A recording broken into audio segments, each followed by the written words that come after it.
He said the baby wasn't mine. Until the DNA test proved otherwise in court, I met Kale at a birthday party I didn't even want to go to. My best friend Laura dragged me out after a long week of work, saying I needed a break. She wasn't wrong. I'd been stuck in a loop of daycare shifts, bills, and trying to convince myself that my life was moving forward. But that night, everything shifted.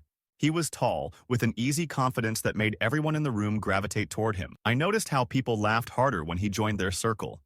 When he looked at me, it was like I was the only person there. He introduced himself, made a joke about my drink being a little too classy for the setting, and we started talking. For once, I felt like someone was actually listening. He asked me questions about my job, remembered little things I said, and when he laughed, it was full and real. We started dating 2 weeks later. The first few months were magical. That's the only way I can describe it. He brought flowers to my work, left notes on my mirror, made spontaneous breakfast dates on Sundays. He told me he'd never met anyone like me, that I was soft in a world full of sharp edges. I believed him. Looking back, there were warning signs I brushed aside. He'd go days without replying to texts, then act like nothing had happened. If I asked about it, he'd say I was being clingy. He never wanted to meet my parents, though he met Laura once and told me she was a little intense. But I was falling in love, and love makes you blind, or at least willing to squint. 6 months into our relationship, I found out I was pregnant. I'll never forget the way I felt holding that test. Terrified, breathless, shaking, and somehow calm, like my world had suddenly found its true gravity. I told Kale that evening, my hands trembling as I held the test out to him. At first, he stared at it like I was showing him a cursed object. Then, slowly, his face softened. He took a deep breath and said, "Okay, we'll figure it out." I should have remembered that figuring it out was never something he was good at. At first, he played the supportive boyfriend. He came to my first ultrasound, even cried a little when we heard the heartbeat. But as weeks passed, something changed. He became distant, emotionally and physically. Texts took longer to come. Phone calls went unanswered. He stopped spending the night, always with some excuse: work, his mom, stress. I tried to talk to him about it. He brushed it off. "You're hormonal, Mia," he'd say with that smirk. "Stop overthinking." Then came the night that cracked everything. It was late. I was 21 weeks pregnant. I called Kale after throwing up dinner, again, and just wanted to hear his voice. He answered with a sigh, like I was a burden. When I asked if he could come over, he was silent for a moment, then said, "Are you sure that baby's even mine?" I couldn't speak. My mouth opened, but no sound came out. My heart pounded so loudly I thought it might shake the phone. Finally, I managed to ask, "What?" He repeated it, slower this time, more deliberate. "Are you sure it's mine? You've always had guy friends. You expect me to just believe you?" I started crying, quietly at first. I begged him not to say things like that. I reminded him how he'd been there for the ultrasounds, the appointments, the moments that mattered. He laughed, a bitter, sarcastic laugh, and said, "I'm not signing up to be a dad unless I know for sure." The call ended with me curled on my kitchen floor, clutching my belly like I could somehow protect the life growing inside me from the cruelty of his doubt. The next day, he didn't call. And then came the rumors. Friends I hadn't spoken to in months started reaching out. Awkward messages, subtle digs. "Hey, heard you and Kale are going through something." Or worse, "Are you sure it's even his?" He'd been talking, spinning stories, painting me as some cheating, manipulative woman who'd tried to trap him with a baby. I was humiliated. At work, I felt eyes on me. At the grocery store, I overheard whispers. My own parents asked if I was absolutely certain. My dad didn't say it out loud, but the doubt was in his eyes. Laura, bless her soul, stayed by my side. She saw through Kyle long before I did. She helped me get to appointments, sat with me through crying fits, and told me over and over, "You're not crazy, you're not alone, and you're not lying." Kale ghosted me for the rest of my pregnancy.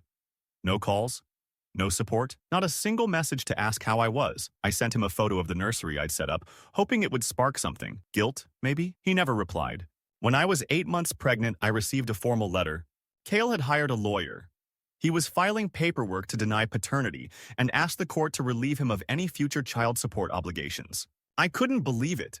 I sat at my dining table, swollen feet propped up, legal notice in hand, and just broke. I screamed. I sobbed. I threw a plate at the wall and watched it shatter. All that love, all those memories meant nothing to him. He was willing to erase me and our child to protect his image. Laura sat with me as I calmed down. "You need to fight back," she said. "Don't let him rewrite your story." So I did something I never thought I'd have to do. I hired a lawyer of my own. The rest of the pregnancy passed in a fog of court filings, swollen ankles, and baby kicks that reminded me I wasn't alone. Every time my son moved, I whispered to him, I believe in you. Even if he doesn't, I do. And on a rainy Tuesday morning after 12 hours of painful labor, I gave birth to the most beautiful baby boy I'd ever seen. I named him Elijah. He had Kale's eyes. But Kale wasn't there. He had no idea what was coming next. I held Elijah for the first time with tears streaking down my cheeks, a mixture of joy and exhaustion. His little fingers wrapped around mine like he knew I needed that moment more than anything. For a few hours, the world faded. No lawyers, no rumors, no Kale. But reality doesn't stay away for long. 3 days after Elijah was born, I received a notice. The court had scheduled our first hearing. Kale was officially requesting a DNA test and legal removal of his name from anything related to the child. He hadn't seen Elijah, hadn't asked, hadn't cared. And still, he was doing everything in his power to disappear. The day I brought Elijah home, Laura met us at the door with balloons and groceries. She took one look at him and whispered, "He looks just like Kale. He's not even trying to hide it." I laughed through the pain. That's the worst part. He doesn't need a DNA test. He needs a mirror. We settled into our new life as best we could. Sleepless nights, feedings, diaper changes, tiny milestones that no one clapped for but me and Laura. Every moment, every coo and soft sigh made me love Elijah more fiercely than I ever thought possible. But the legal side of things loomed like a shadow. At the preliminary hearing, I walked into the courthouse with Elijah in his carrier, his tiny hat crooked from the car ride. Kyle was already there, dressed in a press shirt like this was some kind of business meeting. He didn't look at me, didn't even glance at the baby.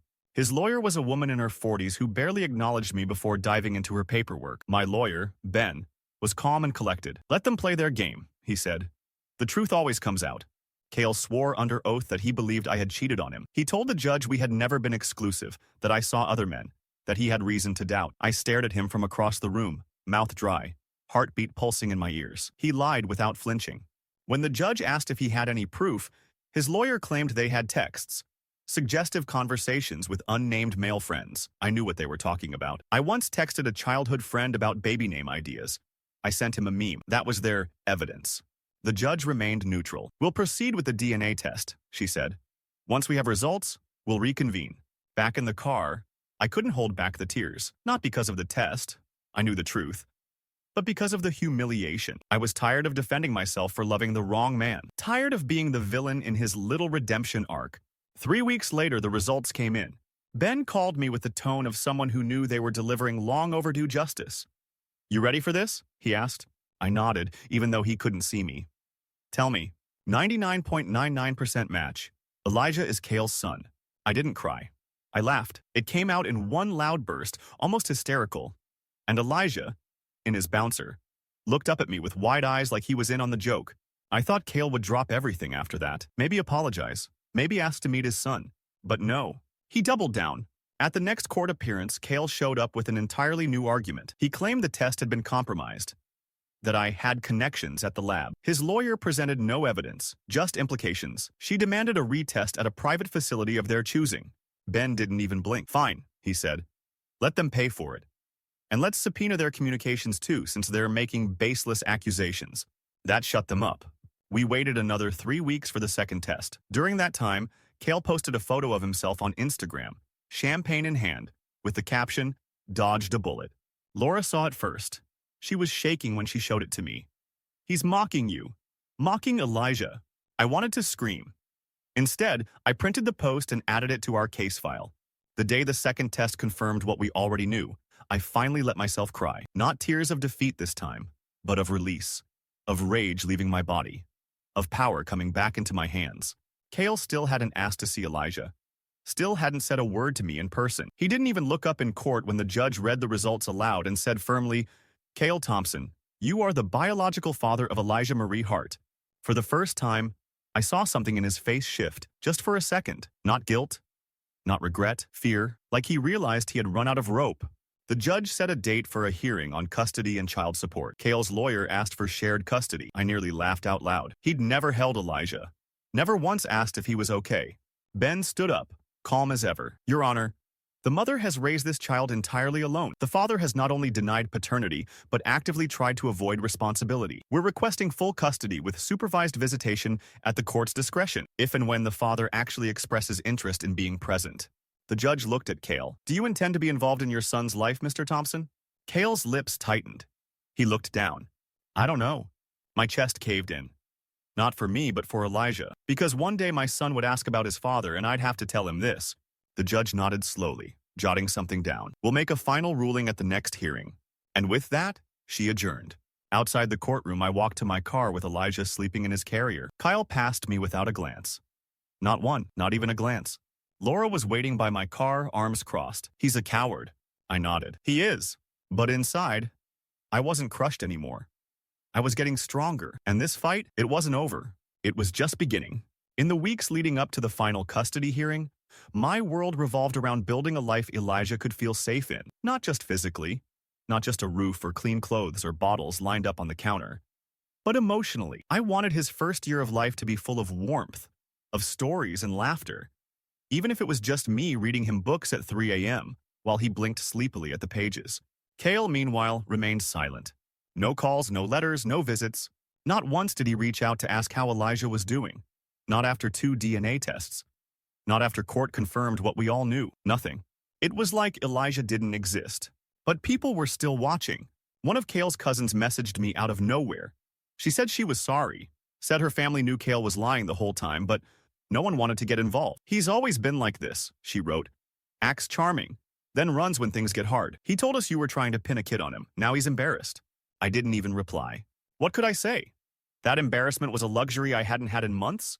Instead, I focused on preparing for court. My lawyer asked me to keep a detailed record. Every diaper I bought, every doctor visit, every night Elijah cried and I soothed him alone. I kept all of it. I wasn't just defending my rights as a mother. I was defending my son's right to grow up without being gaslit about who wanted him and who didn't. The final hearing came quicker than I expected. The courtroom felt colder that day. Maybe it was just me, emotionally armored. Maybe it was the weight of what was finally about to be decided. Cale sat across from me, wearing a sharp suit that didn't hide how tired he looked. He had bags under his eyes and a twitch in his jaw like he hadn't slept well. I wondered briefly if guilt had finally caught up to him, or if it was just the stress of potentially paying child support.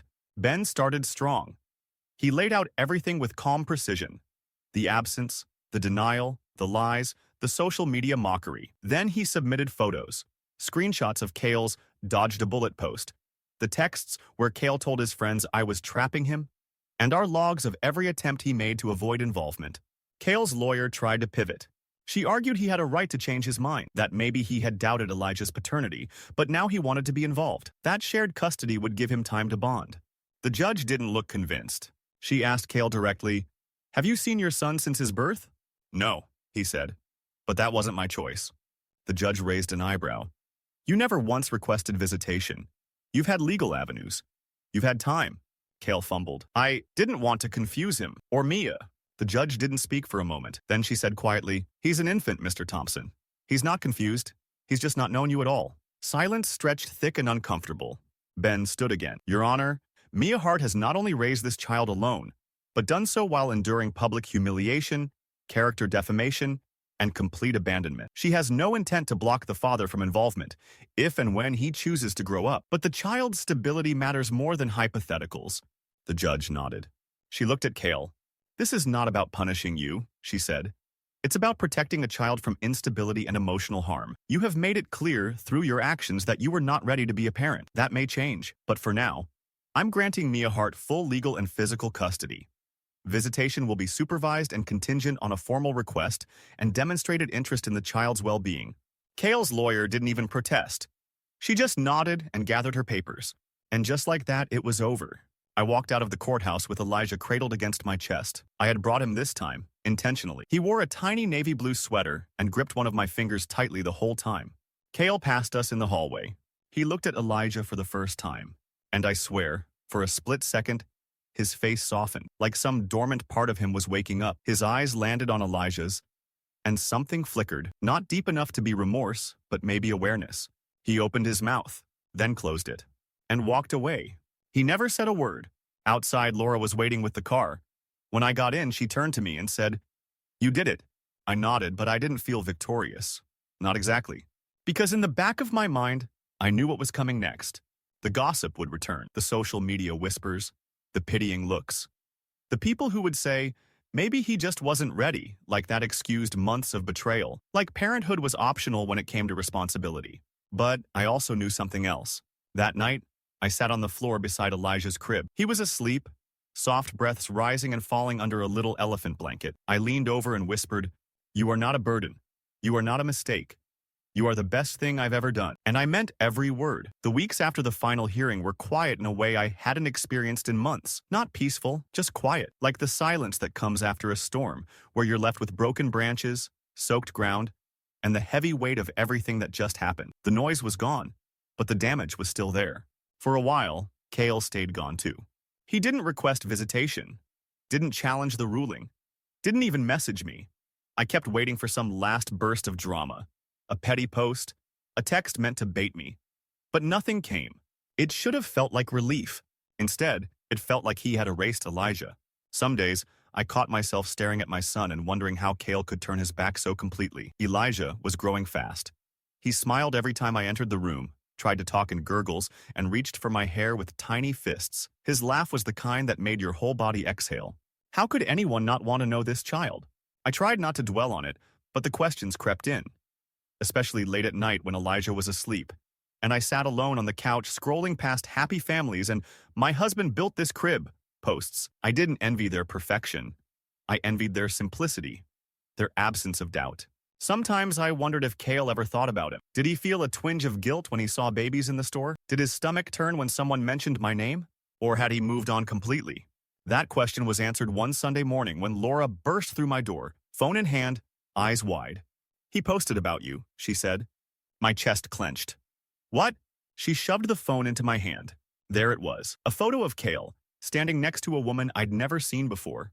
Blonde, younger, the kind of filtered glow that looked like she was born inside a ring light. The caption read, "Starting over, no drama, just happiness." I didn't know what hurt more, the public rewrite of our story or the comments underneath. "Glad you got out of that mess. She tried to trap you." Man dodged a lifetime of BS. He was painting me as the villain again. Not just privately this time, but publicly. To strangers, to friends, to anyone willing to believe that a woman with a child was automatically manipulative, desperate, broken. That's when something in me snapped. Not in anger, in clarity. He had tried to burn me down with lies, had tried to disappear my son like a mistake he never made, and now he wanted to pretend he was reborn. A man unburdened by consequence. Not on my watch. Laura looked at me, already knowing what was coming. "What are you going to do?" I stared at my son, playing on the floor with a soft giraffe toy, oblivious to the war adults waged in silence. "I'm going to tell the truth," I said. So I wrote a post. It wasn't angry, it wasn't dramatic. It was detailed, calm, and brutally honest. I posted a photo of me and Elijah, no filters, no glamour, just us, and wrote, "He said the baby wasn't his. He demanded not one but 2 DNA tests. He told a courtroom full of people that I was lying, that I was trying to trap him, that I was imagining everything. When the test proved the truth, he still walked away. Not once has he asked how his son is doing. Not once has he held him, fed him, or said his name. Now he posts about no drama and starting over.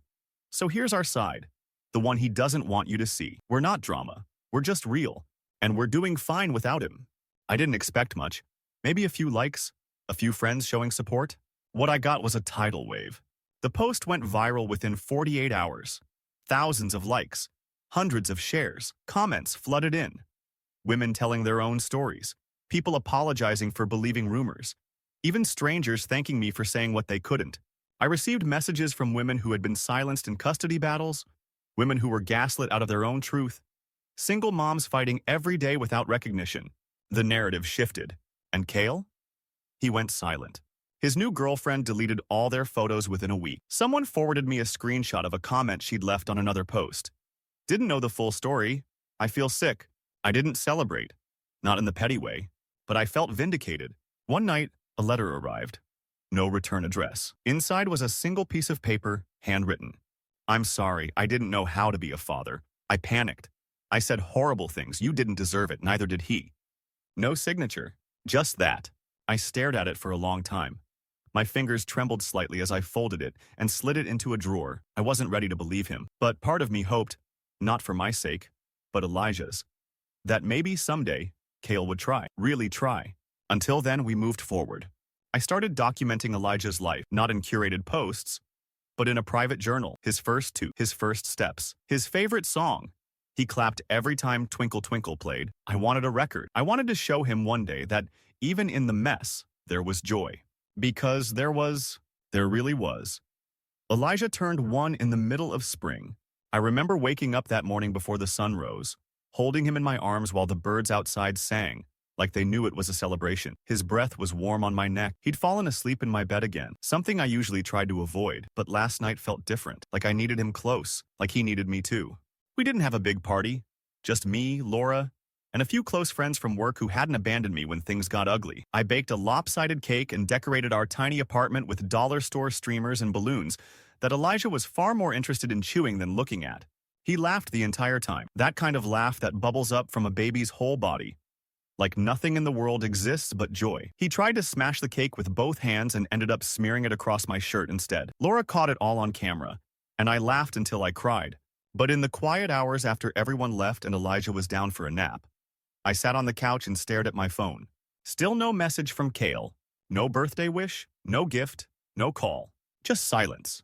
I don't know what I expected. Maybe I still held on to that tiny, infuriating hope that he'd wake up one day and remember he had a son, that he'd call, stammering through apologies and ask if he could come see him. Even if I didn't want him back in my life, I wanted him to show something for Elijah's sake. Instead, it had been 6 months of nothing since the custody hearing. No follow-ups, no legal motions, no request to visit. Kyle had faded into the background like an old scar. Still there, still ugly, but no longer bleeding. Until he resurfaced. I was on my lunch break at work when Ben, my lawyer, called. I hadn't spoken to him in weeks. He got straight to the point. Kale's lawyer just filed a request for joint custody. I blinked. What? He's filing for 50-50. Claims he's made major life changes and wants to be involved. My hand clenched so tightly around the phone I could feel the plastic groan. I stood up from the break room table and walked outside into the cool air. He hasn't even seen him, I said, almost whispering. I know, Ben replied. We're going to fight this. I just didn't want you blindsided. I spent the rest of the day moving like a ghost. Robotic. Hollow. My mind swirled with questions I couldn't answer. Why now? What changed? What game was he playing? That night, after Elijah fell asleep with his giraffe toy tucked under his arm, I sat on the floor with Laura and read the full court filing. It was carefully crafted, designed to make Kale look like a changed man. He'd started therapy, joined a parenting class, cut off toxic influences. He included character letters from coworkers and even a note from a pastor I'd never heard of. And yet, he still hadn't seen his son. Not once. He's not doing this for Elijah, Laura said. He's doing this for himself, for image, for control. She wasn't wrong. The court scheduled a review hearing. This time, it felt different. I wasn't the same scared woman I had been a year ago. Pregnant, uncertain, begging for someone to believe me. Now, I was prepared. I had proof of everything. The missed opportunities, the social media posts, the radio silence, the emotional abandonment. And more than anything, I had Elijah. When we entered the courthouse, Kale stood near the hallway, wearing another expensive suit and holding a small gift bag in his hand. He looked at me, really looked, for the first time in over a year. Then, he looked at Elijah. My son stared back, wide-eyed and curious. Kale took one small step forward, then stopped. His lips parted, but no sound came out. He didn't speak to Elijah. He didn't kneel down or offer his hand. He just stood there, frozen, like the realization of what he'd missed had finally slammed into him too late. In the courtroom, his lawyer laid out their case. They argued that Kale had made sincere efforts to become a better man, that he now regretted the way things unfolded, that he wanted to build a relationship with his son. When the judge asked why he had waited this long to act, Kale looked down and said, I was afraid I'd already ruined everything. I didn't know how to come back from that. I watched him say those words and felt nothing. No anger, no sadness, just the clarity of distance. When it was my turn to speak, I stood up with my heart pounding, not from fear, but from the weight of the moment. I don't doubt that Kale regrets how he handled things, I said, but regret isn't the same as responsibility. For the past year, my son has lived in a world where one parent showed up. Every day, every night, every moment, and one didn't. I'm not here to punish him. I'm here to protect Elijah from being someone's second chance after they've cleaned up their image. The judge asked if I was willing to consider a reunification plan. Supervised visitation, slow reintroduction, structured steps. I took a deep breath. Yes, I said, but only if Kale shows up. Really shows up. Not for court, not for Facebook, for Elijah. The judge nodded. She ruled in my favor again. I retained full custody. Kyle was granted supervised visits once a week for 3 months, with progress reports submitted before any changes to the arrangement. It was a win, not just legally, but emotionally. Because this time, the story wasn't about what Kale denied. It was about what I built. Kale showed up for the first supervised visit on a Wednesday. I watched through the glass as he entered the neutral room at the visitation center, clutching a small, stuffed dinosaur like it was a peace offering. Elijah was sitting on a playmat, poking at stacking rings, his curls bouncing as he moved. He looked up when the door opened, curious but not recognizing the man in front of him. Kale froze. I could see the panic in his face, the way his fingers clenched around the toy, the stiffness in his walk. He sat down a little too far away, not sure how to approach. Elijah just blinked at him and went back to the rings. The session supervisor sat nearby, watching carefully, ready to intervene if needed. Kale finally placed the dinosaur in front of Elijah. "You like dinosaurs?" he asked softly. Elijah didn't respond. Too young for conversation, but old enough to be wary. He reached out and touched the toy once, then pushed it aside. Kyle chuckled nervously. It was painful to watch. Not because I felt bad for Kale, but because it confirmed everything I already knew. He had no idea who this child was. He wasn't stepping back into a paused relationship. He was meeting a stranger, one he had chosen to ignore for the first year of his life. I watched Kale try. He asked questions Elijah couldn't answer, pointed at toys, made silly noises. Some part of me respected that he didn't give up halfway through, but he looked overwhelmed. And when Elijah toddled to the supervisor and handed her a toy instead of Kale, I saw something flicker behind his eyes. Loss. The session ended quietly. Kale stood up, thanked the supervisor, and left without looking back at me. That first visit was followed by another. Then another. He kept coming. Every Wednesday. Every time he looked more humbled, more careful. He brought different toys. He started reading board books, though his voice shook. Elijah began to warm to him in small ways, handing him a block, giggling once when Kale made a weird noise. It wasn't affection, not yet, but it was something. I remained cautious. Kale never reached out directly. No texts, no sudden declarations, no "I miss you" messages. It was like he finally understood that he had burned that bridge completely. And now his only job was to show up, again and again, until he could build something new with his son. After the third visit, the supervisor pulled me aside and said, "He's trying. He's awkward and slow, but he's not faking it. That counts for something." I nodded, but I kept my guard up. Because even when people change, scars don't forget how they got there. 3 months passed. Elijah turned 14 months old. He was walking by then, babbling full sentences in his own little made-up language. His favorite word was "baw," which somehow meant ball, bottle, and butterfly. He loved to dance in little circles when music played. He had my eyes, and Kale's chin. One day, I got a letter in the mail. It was from Kale. Handwritten again, but this time it was pages long. He wrote about how empty he'd felt after the court ruling, how watching Elijah from across the glass shattered the version of himself he'd clung to, the version that was innocent, justified, the one who thought walking away was the brave thing to do. He wrote about therapy, about his dad, who had left when he was 4, and how he never realized how much fear he carried from that abandonment. He didn't ask for forgiveness. He didn't try to rewrite history. He just told the truth. At the end, he wrote, "I don't expect to be a great dad overnight. I don't even know if Elijah will ever love me, but I know I want to be there now. And if all I ever get to do is watch him grow up from a few feet away, I'll take that over pretending he doesn't exist. Thank you for not slamming the door shut, even when I deserved it." I cried. Not for Kale. For me. For the version of myself who used to beg for love. Who thought maybe if she just stayed quiet, stayed soft, stayed small, he would stay. That girl didn't exist anymore. Now I was a mother. A protector. A woman who had walked through fire and come out holding the hand of the tiny person who made it all worth it. I didn't respond to the letter. I didn't need to. Instead, I focused on my son. Elijah continued to thrive. He laughed more. He played harder. He started saying new words, including "da," though he used it for everyone. Laura, the mailman, even his teddy bear. Eventually, Kale earned a little more time. Still supervised. Still cautious. But I watched as Elijah started to remember him. Not as a shadow of someone who left, but as a man who was showing up now. And maybe that's enough. Maybe some people don't get to be heroes in their child's story, but they can still be part of the chapter where things get better. A few months later, I sat on the park bench with Laura while Elijah chased birds across the grass. The sun warmed my face. I hadn't slept a full night in over a year, but I felt steady. "You ever think you'd end up here?" Laura asked, sipping her coffee. I smiled. Number. but I think this is exactly where I'm supposed to be. She nudged my shoulder. You're one hell of a mom, you know that? I looked out at Elijah, all curls and light and wonder, and said, yeah, I really am. And in the end, that's all that mattered. Not who stayed or who left. Not the courtrooms or the apologies. Just this little boy. This life we built. And the strength I found. Not because I wanted it, but because I had no other choice but to become it.